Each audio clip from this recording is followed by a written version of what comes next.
It's Bullet Mercenary back with another Bullet 101 video. Today we're going to be talking about how to effectively mate with a king and queen versus king, but bullet style. In the prior video we talked about how we could use pre-moves, and this video will incorporate using pre-moves effectively to make sure we win with a king and queen. Let's get to it.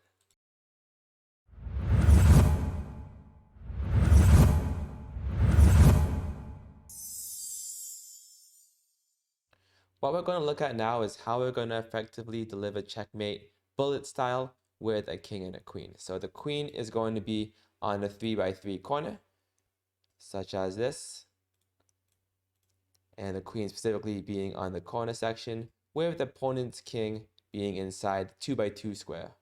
As long as our king remains outside of that 3x3 square as well, the king will always have space to move and therefore never stalemate. If it is black's turn to move, the black will have to move to the 1 square, and this will bring us to the next section, which is once the black's king moves to an edge, our queen will then move to cut off the position. So rather than going for the 3x3 square, we're going to move our king adjacent to this spot, and this will thereby cut off these squares for the king. And I'll never be able to venture out and only being confined once again to these 2 squares. So after this, there's no way for a stalemate. We're going to move the king over the side. We're going to bring our king in and then deliver checkmate there on g7. In a similar position, let's say it is our turn to move. And so rather than black moves here, the king had moved over to this side of the board. Similarly, we want to make sure that the queen can cut off the king. And so we're going to go this way, cutting off these squares for the king. And then the king can shuffle between these 2 squares. We'll bring a king in, no chance of stalemate, and deliver checkmate once again on the same square over at g7. So kind of recapping this position here, the queen will always move to either e7 here or g5 if the king is on one of these 2 squares to cut off the king from ever leaving one of these sections if the queen is here, or if the queen is here, the king shouldn't move off to one of these sections. And then we just bring in the king and deliver checkmate. This position can be done on a similar vein if the board is flipped in any other corner, for instance. So very same position. If the king moves here, we want to make sure that we take off the queen and cut off this square because the king is now on the A file. So bringing the queen over here cuts off these squares. The king's going to move here and we can essentially pre-move the king over 1 spot and the queen to deliver checkmate over on b2. Once again, if we bring the position over to this side of the board, we can move the king over this way. We can take the queen, cut off the king. Now the king is confined to the first rank, and so we cut off these squares. The king shuffles over, king will move over, and the queen will deliver checkmate over on g2. So the checkmate pattern is the same way in each positions. We said the checkmate pattern here in g2. The checkmate pattern would be here. Similarly on g7, the checkmate pattern will be here over on b2. So all of these checkmate patterns are going to be exactly the same, with the king being right next to the queen, giving the king 2 squares to move, and thereby avoiding stalemate in each of the situations. The next step now becomes, how can we actually get to these situations? So this will bring us to this section over here, where now the king is more in the middle of the board. The goal is to make that square just a little bit smaller. So our end goal, we know now, is a 3x3 square with the king in the corner inside the 2x2 square. So right now, if we look at a square from this position, we have a little bit of a rectangle. The queen's cutting off the from e4 to e8 and e4 to h4. Therefore, the king only has all of these squares to go to. So this mini rectangle. And we'll want to make sure that we make this rectangle smaller over time. So as black's to move, we're going to shuffle our king and queen such that we make that rectangle a little bit smaller. So move the king over, and then move the king over again. Now we're really limiting the aspects of the move. The king's going to come over, and once again, we've made it such that we enter our little 3x3 square. The king is confined to spots. The king is moved here, we can cut it off, and then we'll bring our king in, and once again, deliver checkmate. We try another position from another spot. The queen is cutting off these squares, so I want to make sure we can shrink this section.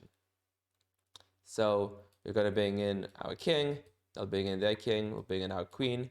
And what we're doing here is really keeping that king and queen close together, right? And so as long as we keep the king and queen close together, we're cutting off more squares for the black king. And we're not really running any risk of stalemate because the king and queen are just tied together, so they're not covering too much ground separately. So let's say they move there.